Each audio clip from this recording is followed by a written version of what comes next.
ಎಲ್ರಿಗೂ ನಮಸ್ಕಾರ. Welcome to SMR academy. ಸ್ನೇಹಿತರೆ, ಇಂದು ನಡೆದ ಸಮಾಜ ವಿಜ್ಞಾನದ ಮಾದರಿ ಉತ್ತರಗಳನ್ನು ಇವತ್ತು ನೋಡ್ತಾ ಹೋಗೋಣ. ಮೊದಲನೇ ಮೈನ್ಗೆ ಸಂಬಂಧಿಸಿದಂತೆ ಏನು ಮಲ್ಟಿಪಲ್ ಚಾಯ್ಸ್ ಕ್ವಶನ್ಸ್ ಇದೆ, 8 ಪ್ರಶ್ನೆಗಳು. ಅದಕ್ಕೆ ಉತ್ತರಗಳನ್ನು ಮಾತ್ರ ನೋಡ್ತಾ ಹೋಗೋಣ. ಪ್ರಮುಖವಾಗಿ ರಾಬರ್ಟ್ ಕ್ಲೈವ್ ಮೊದಲನೇ ಪ್ರಶ್ನೆಗೆ ಉತ್ತರ ಸಿ ಆನ್ಸರ್ ಆಗಿರುತ್ತೆ. ಎರಡನೇ ಪ್ರಶ್ನೆಗೆ ಬಿ ರಾಜಾರಾಮ್ ಮೋಹನ್ ರಾಯ್ ಆಗಿರುತ್ತೆ. ಮೂರನೇ ಪ್ರಶ್ನೆಗೆ ಡಿ 2009ರಲ್ಲಿ ಮಾಡ್ತಾರೆ. ನಾಲ್ಕನೇದಕ್ಕೆ ಡಿ ಆಗಿರುತ್ತೆ ಪಂಪ. ಅದೇ ರೀತಿ ನೀಲಗಿರಿ ಬೆಟ್ಟಗಳು ಐದನೇದಕ್ಕೆ ಆನ್ಸರ್ ಆಗಿರುತ್ತೆ. ಆರನೇದಕ್ಕೆ ಡಿ ಮೌಸಿಮ್ ರಾಮ್ ಆಗಿರುತ್ತೆ. ಏಳನೇದಕ್ಕೆ ಬಂದು ಪ್ರಮುಖವಾಗಿ ಸಿ ಆನ್ಸರ್ ಆಗಿರುತ್ತೆ. ಅವರ ಕೃಷಿಯಲ್ಲಿ ಸುಧಾರಿತ ತಂತ್ರಜ್ಞಾನ ಜಾರಿಗೆ ತಂದ ಕಾರಣಕ್ಕಾಗಿ ಅವರನ್ನು ಹಸಿರು ಕ್ರಾಂತಿಯ ಪಿತಾಮಹ ಅಂತ ಕರೀತಾರೆ, ಗೊತ್ತಿರಬೇಕು. ಮತ್ತು ಆವರ್ತಕ ಠೇವಣಿ ಖಾತೆ ಅಂದರೆ ಆಗಿರುತ್ತೆ ಎಂಟನೇದು. ಅದೇ ರೀತಿ ಎರಡನೇ ಮೈನ್ ಒಂದು ವಾಕ್ಯದಲ್ಲಿ ಉತ್ತರಿಸಿ ಈ ಪ್ರಶ್ನೆಗಳಿಗೆ ನಾವು ನೋಡೋದಾದರೆ ಪ್ರಮುಖವಾಗಿ ಒಂದನೇ ಪ್ರಶ್ನೆಗೆ ಮಾರ್ತಾಂಡ ವರ್ಮ ಆಗಿರ್ತಾನೆ. ಆನ್ಸರ್ ಯಾವುದಪ್ಪ ಅಂದರೆ ಮಾರ್ತಾಂಡ ವರ್ಮ. ಎರಡನೇ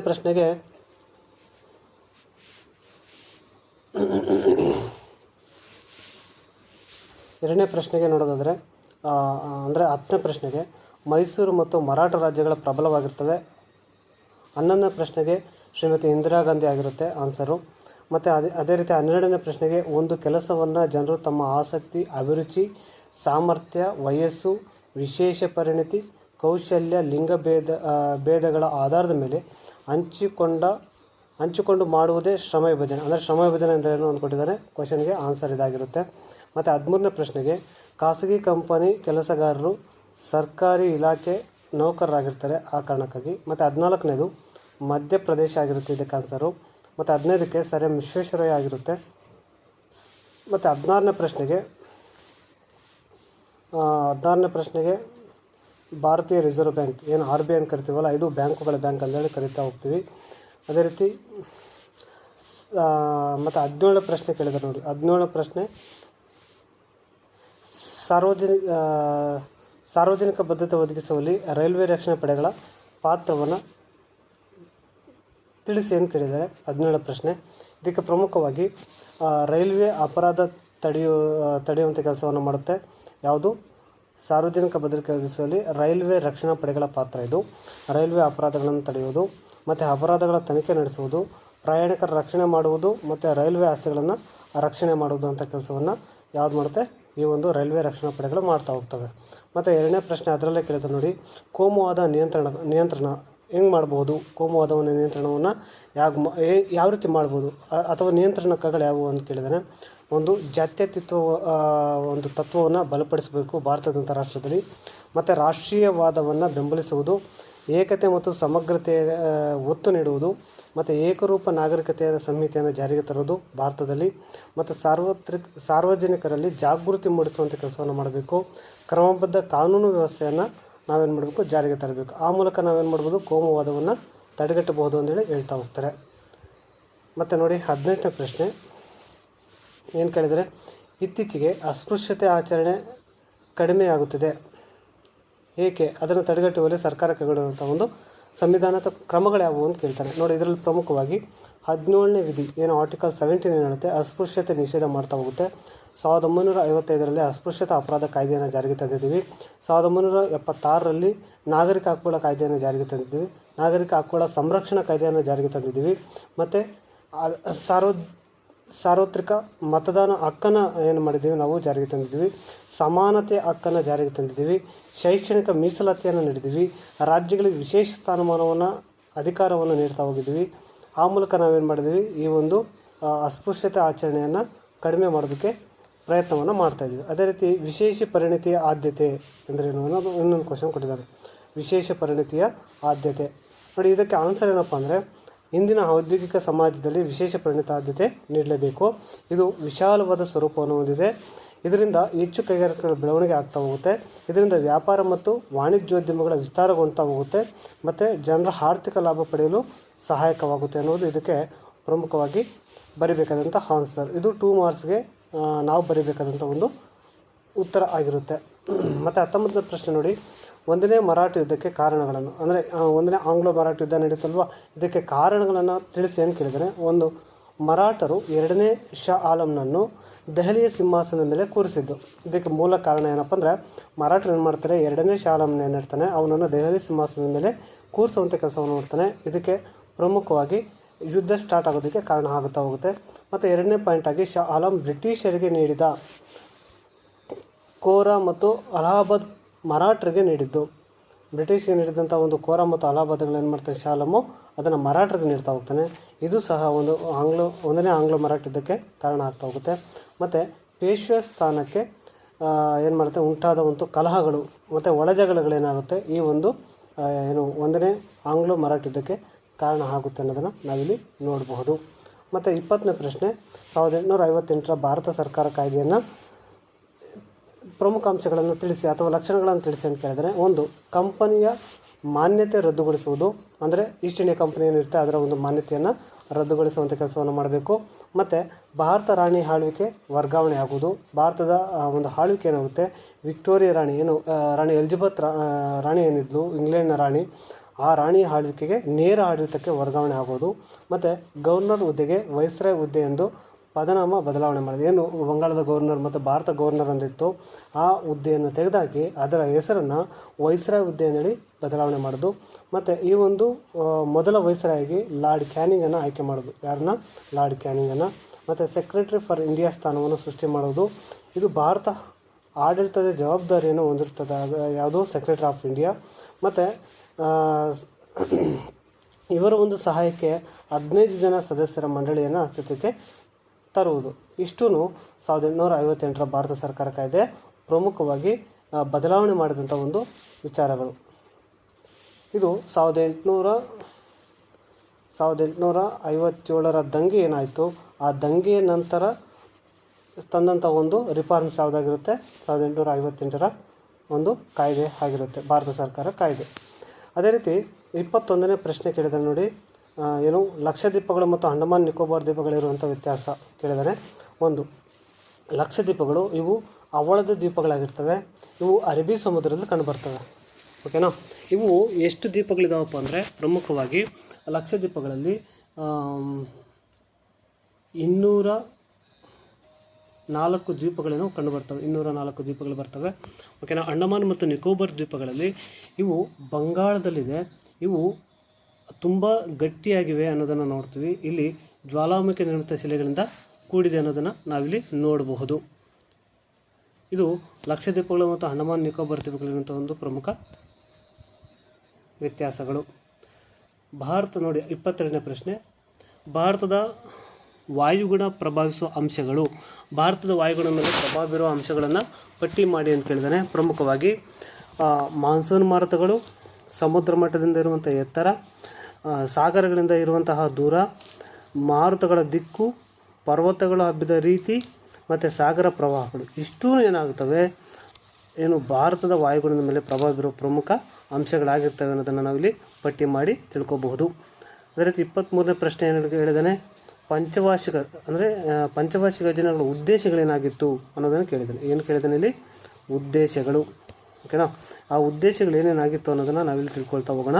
ಪ್ರಮುಖವಾಗಿ ಮೊದಲನೇದು, ಉತ್ಪಾದನೆ ಗರಿಷ್ಠ ಮಟ್ಟಕ್ಕೆ ಹೆಚ್ಚಿಸುವುದು, ಉದ್ಯೋಗಾವಕಾಶಗಳನ್ನು ಹೆಚ್ಚಿಸುವುದು, ಆರ್ಥಿಕ ಅಸಮಾನತೆ ಕಡಿಮೆ ಮಾಡುವುದು, ಆರ್ಥಿಕ ಸ್ಥಿರತೆಯನ್ನು ಕಾಪಾಡುವುದು, ಆರ್ಥಿಕ ಆಧುನೀಕರಣಗೊಳಿಸುವುದು. ಇಷ್ಟೂ ಏನಾಗಿರುತ್ತೆ, ಪಂಚವಾರ್ಷಿಕ ಯೋಜನೆಗಳ ಪ್ರಮುಖ ಉದ್ದೇಶಗಳಾಗಿರ್ತವೆ ಅನ್ನೋದನ್ನು ನಾವಿಲ್ಲಿ ನೋಡ್ಬೋದು. ಮತ್ತು 24ನೇ ಪ್ರಶ್ನೆಯಾಗಿ, ಉಳಿತಾಯ ಖಾತೆ ಮತ್ತು ಚಾಲ್ತಿ ಖಾತೆಗಿರುವಂಥ ವ್ಯತ್ಯಾಸಗಳನ್ನು ತಿಳಿಸಿ ಅಂತ ಕೇಳಿದ್ದಾನೆ. ಒಂದು, ಉಳಿತಾಯ ಖಾತೆ ಮತ್ತು ಚಾಲ್ತಿ ಖಾತೆ. ಉಳಿತಾಯ ಖಾತೆ ಏನೇನು ಹೇಳುತ್ತೆ ಅನ್ನೋದನ್ನು ನೋಡೋದು. ಪ್ರಮುಖವಾಗಿ ಇದು ವೇತನದಾರರಿಗೆ ಸೂಕ್ತವಾಗಿದೆ. ಯಾರು ವೇತನ ಪಡ್ಕೊಳ್ತಾರೆ ತಿಂಗಳ ಅವರಿಗೆ ಸೂಕ್ತವಾಗಿರುವಂಥ ಒಂದು ಅಕೌಂಟ್ ಯಾವುದಪ್ಪ ಅಂದರೆ ಅದು ಸೇವಿಂಗ್ ಅಕೌಂಟ್. ಅದನ್ನು ನಾವು ಉಳಿತಾಯ ಖಾತೆ ಅಂತ ಕರಿತೀವಿ. ವಿದ್ಯಾರ್ಥಿಗಳಿಗೆ, ಹಿರಿಯ ನಾಗರಿಕರಿಗೆ ಇದೇನಾಗುತ್ತೆ, ಸಹಾಯ ಮಾಡುತ್ತೆ. ಗರಿಷ್ಠ ಮೊತ್ತದ ಮಿತಿ ಇರೋದಿಲ್ಲ ಇದಕ್ಕೆ, ಯಾವುದಕ್ಕೆ? ಉಳಿತಾಯ ಖಾತೆಗೆ. ಮತ್ತು ಇದು ದಿನಕ್ಕೆ ನಿರ್ದಿಷ್ಟ ವ್ಯವಹಾರವನ್ನು ಹೊಂದಿರೋದಕ್ಕೆ ಇದು ಏನು ಮಾಡುತ್ತೆ, ಕೆಲವೊಂದು ನಿಯಮಗಳನ್ನು ಹೊಂದಿರುತ್ತೆ. ಉಳಿತಾಯಕ್ಕೆ ಸಹಾಯ ಮಾಡುತ್ತೆ. ಅಂದರೆ ನಾವೇನು ಸೇವಿಂಗ್ ಮಾಡ್ತೀವಿ ಅಮೌಂಟನ್ನು, ಅದನ್ನು ಮಾಡೋದಕ್ಕೆ ನಮಗೆ ಬ್ಯಾಂಕ್ನಲ್ಲಿ ಈ ಉಳಿತಾಯ ಖಾತೆ ನಮಗೆ ಸಹಾಯ ಮಾಡುತ್ತೆ ಅನ್ನೋದನ್ನು ಸೂಚಿಸ್ತಾ ಹೋಗುತ್ತೆ. ಮತ್ತು ಚಾಲ್ತಿ ಖಾತೆಯ ಪ್ರಮುಖ ಲಕ್ಷಣಗಳೇನು ಅನ್ನೋದು ನೋಡೋದು ಪ್ರಮುಖವಾಗಿ ಇದು ವ್ಯಾಪಾರಿಗಳಿಗೆ ಸೂಕ್ತವಾಗಿದೆ. ಯಾರು ಟ್ರೇಡ್ ಮಾಡ್ತಾರೆ ವ್ಯಾಪಾರಿಗಳು ಅವರಿಗೆ ಪ್ರಮುಖವಾಗಿ ಸೂಕ್ತವಾಗಿದೆ. ಮತ್ತು ವಾಣಿಜ್ಯ ಸಂಸ್ಥೆಗಳಿಗೆ ಅನುಕೂಲ. ಓಕೆನಾ, ಯಾರು ವಾಣಿಜ್ಯ ಸಂಸ್ಥೆಗಳನ್ನು ನಡೆಸ್ತಾ ಇರ್ತಾರೆ ಅವರಿಗೆ ಅನುಕೂಲವಾಗಿರುತ್ತೆ. ಮತ್ತು ಸೇವಾ ಶುಲ್ಕವನ್ನು ವಸೂಲಿ ಮಾಡ್ತಾ ಹೋಗ್ತಾರೆ. ಏನು ಚಾಲ್ತಿ ಖಾತೆಗೆ ಹಣ ಹಾಕಿ ತೆಗಿತಾ ಇರ್ತಾರಲ್ವ ಅದಕ್ಕೆ ಸೇವಾ ಶುಲ್ಕವನ್ನು ವಿಧಿಸ್ತಾ ಹೋಗ್ತಾರೆ. ಮತ್ತು ದಿನಕ್ಕೆ ಅಧಿಕ ಬಾರಿ ವ್ಯವಹಾರವನ್ನು ನಡೆಸ್ಬೋದು. ಇಲ್ಲಿ ದಿನದಲ್ಲಿ ಎಷ್ಟು ಬಾರಿ ಬೇಕಾದರೂ ಇಲ್ಲಿ ಏನು ಮಾಡ್ಬೋದು, ಚಾಲ್ತಿ ಖಾತೆಯಲ್ಲಿ ಹಣವನ್ನು ತೆಗೆಯುವ ಮತ್ತು ಹಾಕುವಂತಹ ಜಮೆ ಮಾಡುವಂಥ ಕೆಲಸವನ್ನು ಮಾಡಬಹುದು. ಅದಕ್ಕೆ ಅವಕಾಶ ಇದೆ. ಅದಕ್ಕೆ ಬೇಕಾದಂಥ ಒಂದು ಫೀಸನ್ನು ಸೇವಾ ಶುಲ್ಕ ಅಂತ ಕರಿತೀವಲ್ಲ ಅದನ್ನು ಹಾಕುವಂಥ ಕೆಲಸವನ್ನು ಬ್ಯಾಂಕ್ ಮಾಡ್ತಾ ಹೋಗುತ್ತೆ. ಮತ್ತು ವ್ಯವಹಾರಕ್ಕೆ ಸಹಾಯ ಮಾಡುತ್ತೆ. ನಾವು ಏನೇ ವ್ಯವಹಾರ ಮಾಡಬೇಕಾದ್ರೂ ಅದಕ್ಕೆ ಏನು ಮಾಡುತ್ತೆ, ಇದು ಚಾಲ್ತಿ ಖಾತೆ ನಮಗೆ ಸಹಾಯ ಮಾಡುತ್ತೆ ಅನ್ನೋದನ್ನು ನಾವು ನೋಡಬಹುದು. ಓಕೆ, ನೆಕ್ಸ್ಟ್ ಕ್ವಶನ್ 25ನೇ ಪ್ರಶ್ನೆ ಏನಪ್ಪ ಅಂದರೆ ಪ್ಲಾಸಿ ಕದನ ಕಾರಣ ಮತ್ತು ಪರಿಣಾಮಗಳನ್ನು ತಿಳಿಸಿ ಅಂತ ಕೇಳಿದ್ದಾರೆ. ಕಾರಣಗಳನ್ನು ನೋಡೋದು ಪ್ರಮುಖವಾಗಿ ದಸ್ತಕಗಳ ದುರುಪಯೋಗ. ಯಾರು ಬ್ರಿಟಿಷರು ದಸ್ತಕಗಳಂದ್ರೆ ಏನು, ವ್ಯಾಪಾರಕ್ಕೆ ಬೇಕಾದಂಥ ಒಂದು ಲೈಸೆನ್ಸನ್ನು ಕೊಟ್ಟಿರ್ತಾರೆ, ಅದನ್ನು ದಸ್ತಕ್ ಅನ್ಕೊಳ್ತಾರೆ. ಅದನ್ನು ಏನು ಮಾಡ್ತಾರೆ, ಲೈಸೆನ್ಸನ್ನು ದುರುಪಯೋಗ ಪಡಿಸ್ಕೊಳ್ತಾರೆ. ಯಾರು ಬ್ರಿಟಿಷ್ ಅಧಿಕಾರಿಗಳು ಅಥವಾ ಈಸ್ಟ್ ಇಂಡಿಯಾ ಕಂಪನಿಯ ಅಧಿಕಾರಿಗಳು. ಅನುಮತಿ ಇಲ್ಲದೆ ಕೋಟೆ ದುರಸ್ತಿ. ಏನು ಕೋಲ್ಕತ್ತಾ ಕೋಟೆ ಏನಿದೆ ಅದನ್ನು ಅನುಮತಿ ನೀಡದೆ ಏನು ಮಾಡ್ತಾರೆ, ದುರಸ್ತಿಯನ್ನು ಮಾಡ್ಕೊಳ್ತಾ ಹೋಗ್ತಾರೆ. ಮತ್ತು ಕಪ್ಪು ಕೋಣೆ ದುರಂತ, ವೆರಿ ಇಂಪಾರ್ಟೆಂಟು. ಕಪ್ಪು ಕೋಣೆ ದುರಂತ ಇದು ಪ್ಲಾಸಿ ಕದನಕ್ಕೆ ಮೂಲ ಕಾರಣ ಆಗ್ತಾ ಹೋಗುತ್ತೆ. ಪ್ಲಾಸಿ ಕದನ ಎಷ್ಟರಲ್ಲಿ ನಡೀತು, 1557 ಓಕೆನಾ.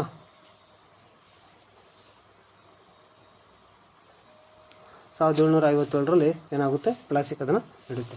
ಎಷ್ಟರಲ್ಲಿ, ಪ್ಲಾಸಿ ಕದನ 1757 ಪ್ಲಾಸಿ ಕದನ ನಡೆಯುತ್ತೆ. ಓಕೆನಾ. ಪ್ಲಾಸಿ ಕದನಕ್ಕೆ ಮೂಲ ಕಾರಣಗಳನ್ನು ನಾವು ನೋಡಿದ್ವಿ. ಏನು ದಸ್ತಕಗಳ ದುರುಪಯೋಗ, ಅನುಮತಿ ಇಲ್ಲದೆ ಕೋಟೆಗಳ ದುರಸ್ತಿ, ಕಪ್ಪು ಕೋಣೆ ದುರಂತ ನೋಡಿದ್ವಿ. ಅದೇ ರೀತಿ ಪರಿಣಾಮಗಳು ನೋಡಿದ್ರೆ ಆ ಒಂದು ಪ್ಲಾಸಿ ಕದನದಿಂದ ಆದಂಥ ಪರಿಣಾಮ ಏನು ಅಂದರೆ ಭಾರತೀಯರ ಅನೈಕ್ಯತೆ ಮತ್ತು ಲೋಭತನ ಪ್ರದರ್ಶನ ಆಗ್ತಾ ಹೋಗುತ್ತೆ. ಮೀರ್ ಜಾಫರ್ ಬಂಗಾಳದ ನವಾಬನಾಗ್ತಾ ಹೋಗ್ತಾನೆ. ಮತ್ತು ಬ್ರಿಟಿಷ್ ಅನಿರ್ಬಂಧಿತ ವ್ಯಾಪಾರದ ಹಕ್ಕು ಪಡ್ಕೊಳ್ತಾ ಹೋಗ್ತಾರೆ. ಯಾರೂ ಅವರನ್ನು ನಿರ್ಬಂಧ ಹಾಕೋದಿಲ್ಲ. ಅವರು ಈಸಿಯಾಗಿ ಸರ್ವಸ್ವತಂತ್ರರಾಗಿ ಆರಾಮಾಗಿ ಏನು ಮಾಡ್ತಾರೆ, ವ್ಯಾಪಾರವನ್ನು ಮಾಡ್ತಾರೆ. ಜಾಫರ್ ಖಾನ್ ಏನು ಹೇಳಿದಾನೆ, ಇವನು ಬ್ರಿಟಿಷ್ಗೆ 17,70,00,000 ಪರಿಹಾರವನ್ನು, ಏನು ಯುದ್ಧ ನಷ್ಟ ಅಂತ ಕರಿತೀವಲ್ಲ ಅದನ್ನು ನೀಡಬೇಕಾಗುತ್ತೆ. ಇದು ಪ್ಲಾಸಿ ಕದನದಿಂದ ಆದಂಥ ಒಂದು ಪರಿಣಾಮಗಳು. ನೆಕ್ಸ್ಟ್ ಅಥವಾ ಪ್ರಶ್ನೆಯನ್ನು ಕೇಳಿದ್ದಾನೆ ನೋಡಿ. ಈ ಪ್ರಶ್ನೆಗೂ ಉತ್ತರವನ್ನು ನೀವು ಬರೆದ್ರೆ ಅದಕ್ಕೇನು ಆನ್ಸರ್ ಆಗಿರುತ್ತಪ್ಪ ಅಂದರೆ ಸಹಾಯಕ ಸೇನಾ ಪದ್ಧತಿಯ ನಿಬಂಧನೆಗಳನ್ನು ಬರೆಯಿರಿ ಅಥವಾ ತಿಳಿಸಿ ಅಥವಾ ಪಟ್ಟಿ ಮಾಡಿ ಅಂತ ಕೇಳ್ಬೋದು. ಅದಕ್ಕೆ ನೋಡೋದಾದರೆ ಪ್ರಮುಖವಾಗಿ ರಾಜರು ಬ್ರಿಟಿಷರ ಸೈನಿಕರ ತುಕಡಿಗಳನ್ನು ಎಲ್ಲಿಡಬೇಕಾಗಿತ್ತು, ರಾಜ್ಯದಲ್ಲಿರಿಸಬೇಕಾಗಿತ್ತು. ಯಾರು ಸಹಾಯಕ ಸೇನಾ ಪದ್ಧತಿಗೆ ಏನು ಸಹಿಯನ್ನು ಹಾಕ್ತಾರೋ ಆ ಒಂದು ರಾಜ್ಯದಲ್ಲಿ ಇರಿಸಬೇಕಾಗಿತ್ತು. ಮತ್ತು ಸೇನೆಯ ಖರ್ಚು ವೆಚ್ಚಗಳನ್ನು ರಾಜನೇ ಭರಿಸಬೇಕಾಗಿತ್ತು. ಯಾರು ಭರಿಸಬೇಕಾಗಿತ್ತು, ರಾಜ. ಯಾರ್ದು ಸೈನ್ಯ, ಬ್ರಿಟಿಷ್ ಸೈನ್ಯ. ಇಲ್ಲದಿದ್ದರೆ ನಿರ್ದಿಷ್ಟ ಕಂದಾಯ ಪ್ರದೇಶವನ್ನು ಬಿಟ್ಕೊಡ್ಬೇಕಾಗಿತ್ತು. ಮತ್ತು ರಾಜನು ಆಸ್ಥಾನದಲ್ಲಿ ಬ್ರಿಟಿಷ್ ರೆಸಿಡೆಂಟಿ ನೇಮಿಸ್ಕೊಳ್ಬೇಕಾಗಿತ್ತು. ಮತ್ತು ಐದನೇದು ನೋಡಿದ್ರೆ ಆಸ್ಥಾನದಲ್ಲಿ ಇತರ ಯುರೋಪಿಯನ್ನರನ್ನು ನೇಮಿಸಿಕೊಳ್ಳುವಂತಿರಲಿಲ್ಲ. ಅಂದರೆ ಬ್ರಿಟಿಷರನ್ನು ಹೊರತುಪಡಿಸಿ ಯಾವುದೇ ಯುರೋಪಿಯನ್ ಸಾಮ್ರಾಜ್ಯಗಳನ್ನು ನೇಮಿಸಿಕೊಳ್ಳುವಂತೆ ಇರುವುದಿಲ್ಲ. ಮತ್ತು ಯುದ್ಧ ಮತ್ತು ಸಂಧಾನಕ್ಕೆ ಗವರ್ನರ್ ಸಮ್ಮತಿ ಬೇಕಾಗಿತ್ತು. ಯಾರು ಭಾರತದ ಗವರ್ನರ್ ಜನರಲ್ ಆಗಿದ್ದರು ಅವರು ಒಂದು ಸಮ್ಮತಿಯನ್ನು ಪಡ್ಕೊಂಡೇ ನಾವೇನು ಮಾಡಬೇಕು, ಯುದ್ಧ ಮಾಡಬೇಕಾಗಿತ್ತು ಅಥವಾ ಸಂಧಾನಕ್ಕೆ ಹೋಗಬೇಕಾಗಿತ್ತು. ಮತ್ತು ಕಂಪನಿಯ ರಾಜ್ಯಕ್ಕೆ ಆಂತರಿಕ ಮತ್ತು ಬಾಹ್ಯ ರಕ್ಷಣೆಯನ್ನು ನೀಡುವುದು. ಅಂದರೆ ಕಂಪನಿ ಏನು ಮಾಡಿದ್ರೆ ಇದು ರಾಜ್ಯಕ್ಕೆ ಆಂತರಿಕ ಮತ್ತು ಬಾಹ್ಯ ರಕ್ಷಣೆಯನ್ನು ನೀಡುವಂಥ ಜವಾಬ್ದಾರಿಯನ್ನು ಹೊಂದಿರುತ್ತೆ. ಆ ಮೂಲಕ ಸಹಾಯಕ ಸೇನಾ ಪದ್ಧತಿಯನ್ನು ಏನು ಮಾಡ್ತಾರೆ, ಜಾರಿಗೆ ತಂದು ನಮ್ಮ ಭಾರತದಲ್ಲಿ ಹೇಳ್ತಾ ಹೋಗ್ತಾರೆ. ಸಹಾಯಕ ಸೇನಾ ಪದ್ಧತಿಗೆ ಮೊದಲು ಸಹಿ ಹಾಕಿದವರು ಯಾರಪ್ಪ ಅಂದರೆ ಹೈದರಾಬಾದ್ ನಿಜಾಮ, ಗೊತ್ತಿರಬೇಕಾಗುತ್ತೆ. ಓಕೆನಾ. ನಮ್ಮ ಮೈಸೂರು ಸಂಸ್ಥಾನ ಯಾವಾಗ ಸಹಾಯಕ ಸೇನಾ ಪದ್ಧತಿಗೆ ಸಹಿ ಆಗ್ತಪ್ಪ ಅಂದರೆ 1799. ಯಾರು ಮರಣವಂತಾರೆ, ಟಿಪ್ಪು ಮರಣ ನಂತರ ಮುಮ್ಮಡಿ ಕೃಷ್ಣರಾಜ ಒಡೆಯರ್ ಬರ್ತಾರೆ ಆಡಳಿತಕ್ಕೆ. ಅವರು ಸಹಾಯಕ ಸೇನಾ ಪದ್ಧತಿಗೆ ಸಹಿಯನ್ನು ಹಾಕೋ ಮೂಲಕ ಮೈಸೂರು ಸಂಸ್ಥಾನ ಸಹ ಸಹಾಯಕ ಸೇನಾ ಪದ್ಧತಿಗೆ ಒಳಪಡುತ್ತೆ, ಗೊತ್ತಿರಬೇಕಾಗುತ್ತೆ. ನೆಕ್ಸ್ಟ್ 26ನೇ ಪ್ರಶ್ನೆ, ಅರಣ್ಯ ಸಂರಕ್ಷಣಾ ಕ್ರಮಗಳನ್ನು ತಿಳಿಸಿ ಅಂತ ಕೇಳಿದ್ದಾರೆ. ಏನು ಮಾಡ್ತಾರೆ, ಘರ್ಷಿತ ಮರಗಳನ್ನು ತೆಗೆಯುವುದು. ಅರಣ್ಯ ಸಂರಕ್ಷಣೆ ಮಾಡಿದ್ರೆ ಘರ್ಷಿತ ಮರಗಳು ಏನು ಮಾಡ್ತವೆ, ಕಾಡ್ಗಿಚ್ಚನ್ನು ಹಬ್ಬಿಸೋದಕ್ಕೆ ಪ್ರಮುಖ ಮೂಲ ಕಾರಣ ಆಗಿರುತ್ತೆ. ಅವುಗಳನ್ನು ತೆಗೆದಾಕಬೇಕಾಗುತ್ತೆ. ಮತ್ತು ರೋಗಗಳನ್ನು ನಿಯಂತ್ರಣ ಮಾಡಬೇಕು. ಅರಣ್ಯಕ್ಕೆ ಮರಗಳಿಗೆ ರೋಗ ಬರುತ್ತೆ, ಅದನ್ನು ನಿಯಂತ್ರಣ ಮಾಡಬೇಕು. ಸಸ್ಯಗಳನ್ನು ನೆಡೆಯುವುದು. ಅತಿ ಹೆಚ್ಚು ಸಸ್ಯಗಳನ್ನು ನಾವು ಏನು ಮಾಡಬೇಕು, ನಡೆಯುವ ಮೂಲಕ ಅರಣ್ಯೀಕರಣವನ್ನು ಮಾಡಬಹುದು. ಬೀಜಗಳನ್ನು ಏನು ಮಾಡೋದು, ಹರಡುವುದು.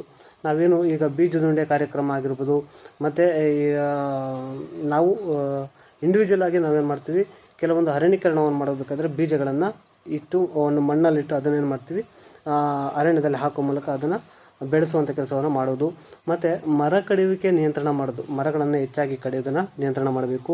ಮೇಯಿಸುವಿಕೆ, ಏನು ಹುಲ್ಲು ಮೇಯಿಸ್ತೀವಲ್ವ ಅದನ್ನು ನಾವು ನಿಯಂತ್ರಣ ಮಾಡಬೇಕು. ಮರ ನೆಡಲು ಪ್ರೋತ್ಸಾಹವನ್ನು ನೀಡಬೇಕು. ಯಾರಿಗೆ, NGOಗಳಿಗಾಗಿರ್ಬೋದು, ಸಾರ್ವಜನಿಕರಿಗಾಗಿರ್ಬೋದು, ಇವರಿಗೆಲ್ಲ ನಾವೇನು ಮಾಡಬೇಕು, ಪ್ರೋತ್ಸಾಹವನ್ನು ಮಾಡಿದ್ರೆ ಅವರು ಮರಗಳನ್ನು ನೆಡ್ತಾ ಹೋಗ್ತಾರೆ. ಸಾಮಾಜಿಕ ಅರಣ್ಯ ಯೋಜನೆಯನ್ನು ಜಾರಿಗೆ ತರಬೇಕು. ಸಾಮಾಜಿಕ ಅರಣ್ಯ, ಸಮಾಜ ಅಂದರೆ ಯಾರು, ನಾವೇನು ಮಾಡಬೇಕು, ಅರಣ್ಯೀಕರಣ ಮಾಡೋದಕ್ಕೆ ಅವಕಾಶವನ್ನು ಮಾಡಿಕೊಡ್ಬೇಕು. ಈ ಮೂಲಕ ನಾವೇನು ಮಾಡಬೇಕು, ಅರಣ್ಯ ಸಂರಕ್ಷಣಾ ಕ್ರಮಗಳನ್ನು ಕೈಗೊಳ್ಳಬಹುದು. ಮತ್ತು ಮಣ್ಣಿನ ಸವೆತ ತಡೆಗಟ್ಟುವಿಕೆ ವಿಧಾನಗಳನ್ನು ಬರೀರಿ ಅಂತ ಕೇಳಿದಾನೆ ಕ್ವಶನ್ನು. ಮಣ್ಣಿನ ಸವೆತವನ್ನು ತಡೆಗಟ್ಟುವ ವಿಧಾನ. ನಾವೇನು ಮಾಡ್ತೀವಿ, ಮಣ್ಣಿನ ಸವೆತ ಅಂದ್ರೇನು, ಮಣ್ಣು ಮೇಲ್ಪದರ ಏನಿದೆ, ಫಲವತ್ತಾದ ಪದರ, ನೀರಿನ ಹರಿವಿಕೆಯಿಂದಾಗಿ ಏನಾಗುತ್ತೆ, ಅದು ಸವೆತ ಉಂಟಾಗಿ ಅಲ್ಲಿ ಫಲವತ್ತತೆಯನ್ನು ಕಳ್ಕೊಳ್ತಾ ಹೋಗುತ್ತೆ.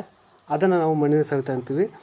ಇದನ್ನು ತಡೆಗಟ್ಟಬೇಕಾದ್ರೆ ಏನು ಮಾಡಬೇಕು, ನಾವು ಇಳಿಜಾರಿಗೆ ಅಡ್ಡಲಾಗಿ ಉಳುಮೆಯನ್ನು ಮಾಡಬೇಕಾಗುತ್ತೆ. ಅಡ್ಡ ಬದುಗಳನ್ನು ನಿರ್ಮಾಣ ಮಾಡುವುದು, ಕೃಷಿ ಕ್ಷೇತ್ರಗಳ ನಿರ್ಮಾಣ ಮಾಡುವುದು, ಅರಣ್ಯ ನಾಶವನ್ನು ತಡೆಯುವುದು, ಅರಣ್ಯ ಬೆಳವಣಿಗೆಗೆ ಪ್ರೋತ್ಸಾಹ ನೀಡುವುದು, ನೀರಿನ ಯೋಜನೆಗಳ ಬಳಕೆ, ಚೆಕ್ ಡ್ಯಾಮ್ಗಳ ನಿರ್ಮಾಣ, ಅದೇ ರೀತಿ ಚೆಕ್ ಡ್ಯಾಮ್ಗಳ ನಿರ್ಮಾಣ. ಮೇಯಿಸುವಿಕೆಯನ್ನು ನಾವೇನು ಮಾಡಬೇಕು, ನಿಯಂತ್ರಣವನ್ನು ಕಡಿಮೆ ಮಾಡಬೇಕು. ಮೇಯಿಸುವಿಕೆಯನ್ನು ಕಡಿಮೆ ಮಾಡಿದ್ರೆ ನಾವೇನು ಮಾಡ್ಬೋದು, ಈ ಒಂದು ಮಣ್ಣಿನ ಸವೆತವನ್ನು ನಾವು ತಡೆಗಟ್ಟಬೋದು. ಆಗ ಏನು ಮಾಡ್ಬೋದು, ಉತ್ತಮವಾದಂಥ ಮಣ್ಣಿನ ಫಲವತ್ತತೆಯನ್ನು ಕಾಪಾಡಿಕೊಳ್ಳೋದಕ್ಕೆ ಸಾಧ್ಯ ಆಗುತ್ತೆ ಅನ್ನೋದನ್ನು ನಾವಿಲ್ಲಿ ನೋಡಬಹುದು. ಇದು 26ನೇ ಪ್ರಶ್ನೆ. 27ನೇ ಪ್ರಶ್ನೆಗೆ ಮಾದರಿ ಉತ್ತರಗಳನ್ನು ನೋಡಿದರೆ ಪ್ರಮುಖವಾಗಿ ಪಂಚವಾರ್ಷಿಕ ಯೋಜನೆಗಳ ಸಾಧನೆಗಳನ್ನು ತಿಳಿಸಿ ಅಂತ ಕೇಳಿದ್ದಾರೆ.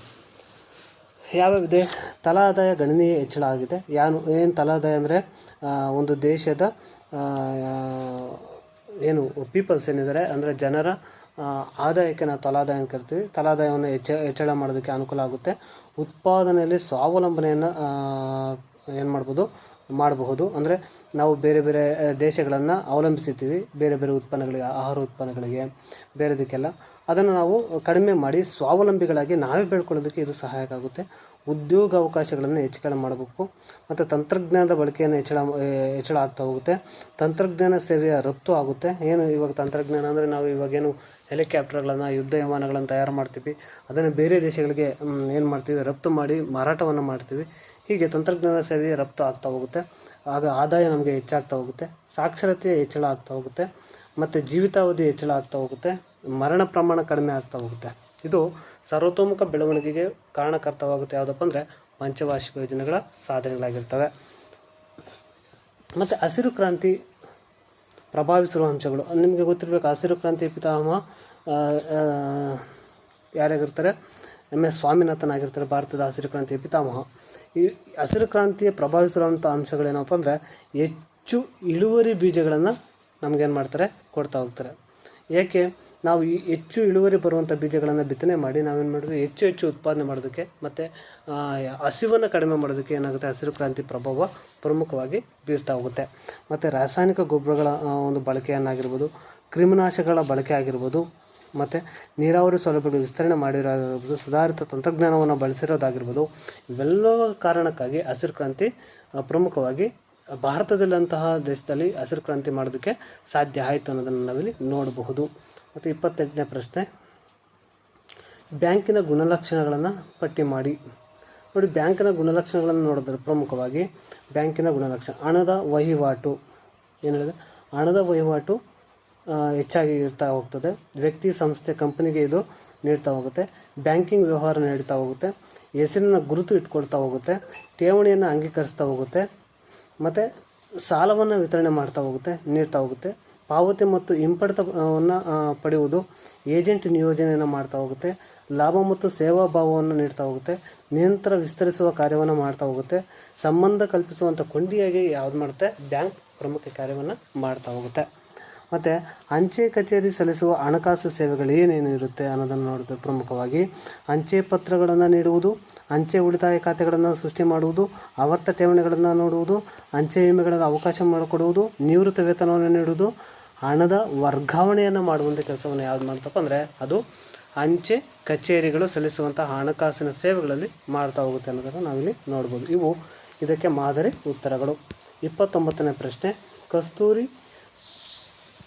ಕಿತ್ತೂರು ಸ್ವತಂತ್ರದಲ್ಲಿ ಸಂಗೊಳ್ಳಿ ರಾಯಣ್ಣನ ಪಾತ್ರವನ್ನು ತಿಳಿಸಿ ಅಂತ ಕೇಳಿದ್ದಾರೆ. ಅಂದರೆ ಕಿತ್ತೂರು ರಾಣಿ ಚೆನ್ನಮ್ಮ ಏನಿದ್ದಾರೆ ಮತ್ತು ಕಿತ್ತೂರು ಏನಿದೆ ಇದರ ಒಂದು ಸ್ವತಂತ್ರಗೊಳಿಸುವಲ್ಲಿ ಸಂಗೊಳ್ಳಿ ರಾಯಣ್ಣರವರ ಪಾತ್ರ ಏನು ಅನ್ನೋದನ್ನು ನೋಡಿದರೆ ಪ್ರಮುಖವಾಗಿ ಕಿತ್ತೂರಿನ ಸ್ವತಂತ್ರಕ್ಕಾಗಿ ಹೋರಾಡುವುದು ರಾಯಣ್ಣನ ಆದ್ಯ ಕರ್ತವ್ಯ ಆಗಿತ್ತು ಅನ್ನೋದನ್ನು ನಾವಿಲ್ಲಿ ಭಾವಿಸ್ಬೋದು.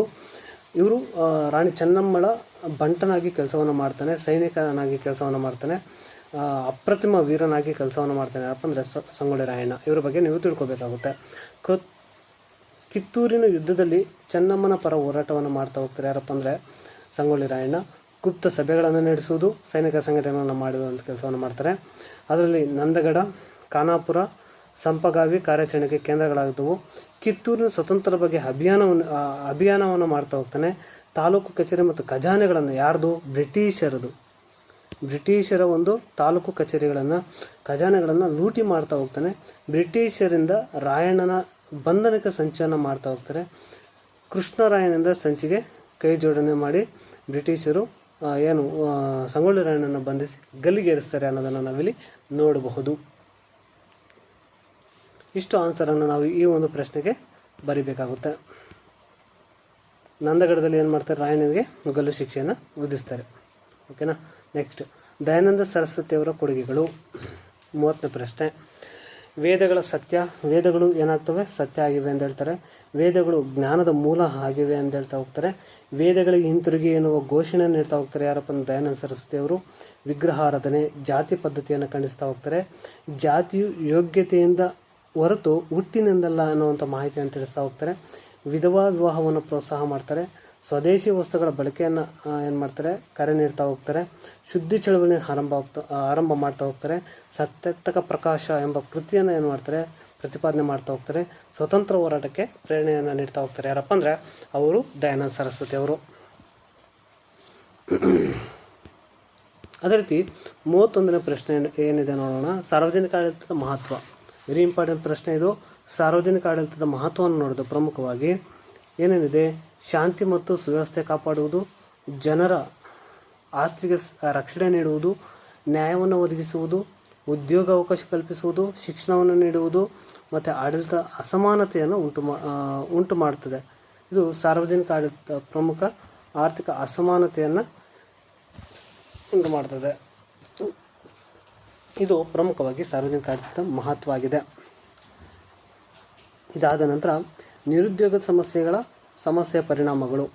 ನಿರುದ್ಯೋಗಕ್ಕೆ ಪ್ರಮುಖ ಏನು ಕಾರಣ ಮತ್ತು ಅದರ ನಿವಾರಿಸುವಂಥ ಕ್ರಮಗಳು ಮತ್ತು ನಿರುದ್ಯೋಗದಿಂದ ಆಗುವಂಥ ಪರಿಣಾಮಗಳೇನು ಅನ್ನೋದನ್ನು ನಾವು ತಿಳ್ಕೊಂಡಿರಬೇಕಾಗುತ್ತೆ.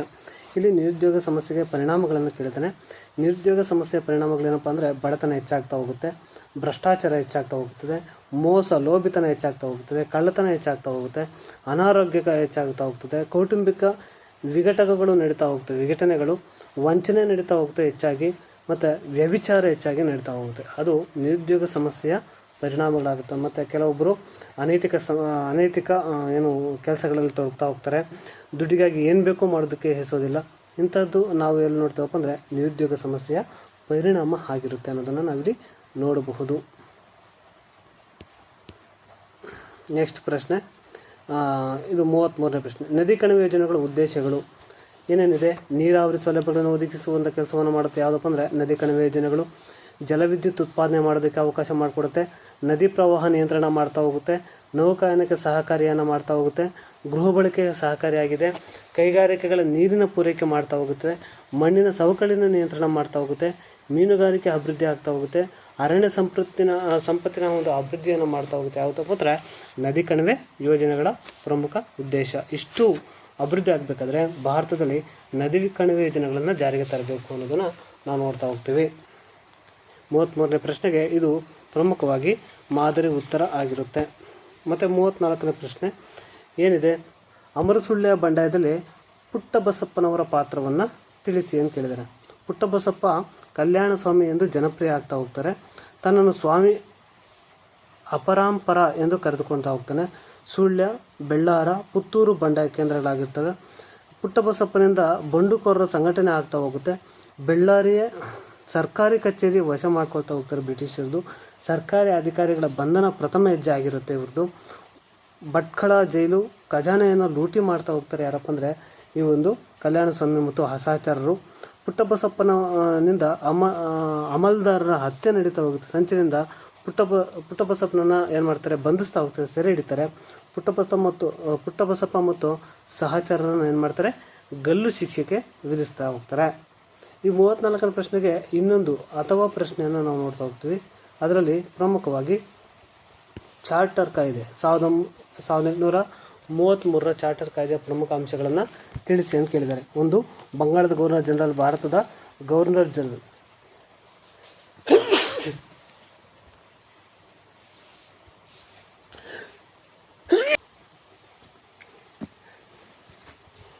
ಸಾವಿರದ 1833ರ ಚಾರ್ಟರ್ ಕಾಯ್ದೆಯ ಪ್ರಮುಖ ಅಂಶಗಳಲ್ಲಿ ಬಂಗಾಳದ ಗವರ್ನರ್ ಜನರಲ್ ಹುದ್ದೆಯನ್ನು ಏನು ಮಾಡ್ತಾರೆ, ಭಾರತದ ಗವರ್ನರ್ ಜನರಲ್ ಆಗಿ ಮರುನಾಮಕರಣವನ್ನು ಮಾಡ್ತಾ ಹೋಗ್ತಾರೆ.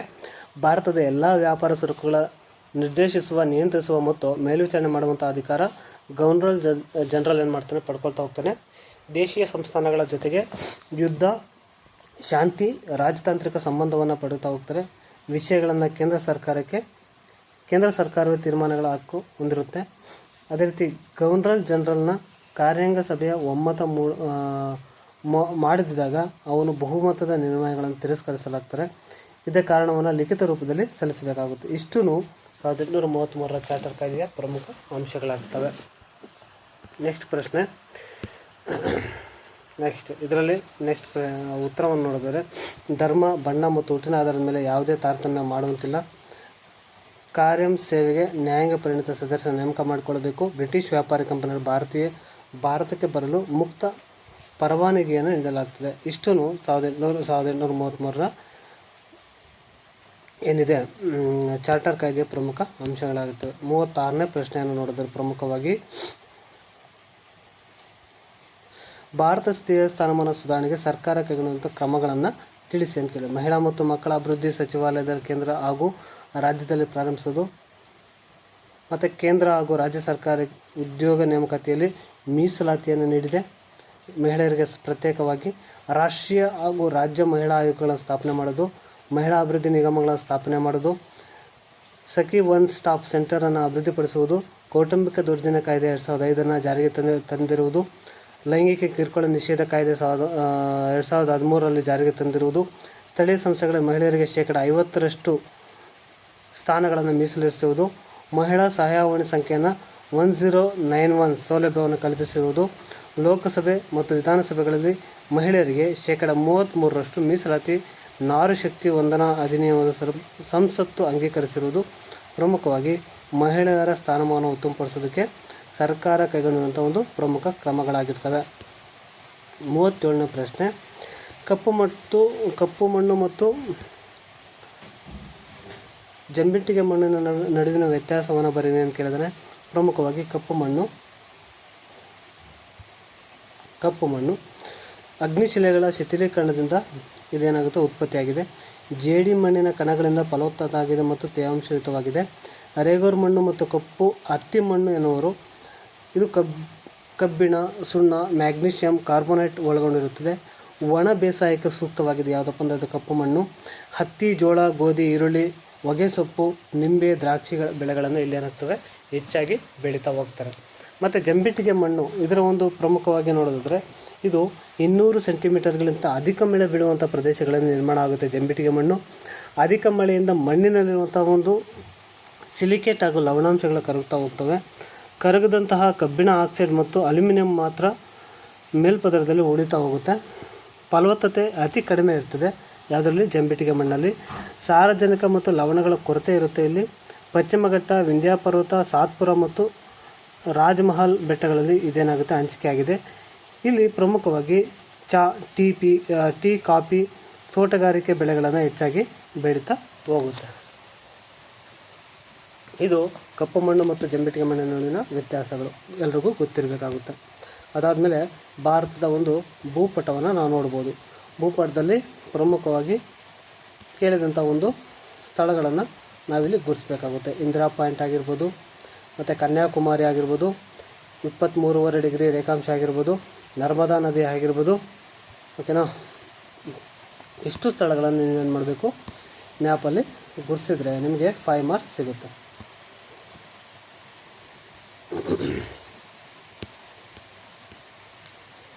ಓಕೆ, ಥ್ಯಾಂಕ್ ಯು ಮಕ್ಕಳೇ. ಇಷ್ಟನ್ನು ನೀವು ನಿಮ್ಮ ಒಂದು ಪರೀಕ್ಷೆಯ ಒಂದು ಕೀ ಉತ್ತರಗಳಾಗಿ ನೋಡ್ಕೊಳ್ಬೋದು. ಧನ್ಯವಾದಗಳು.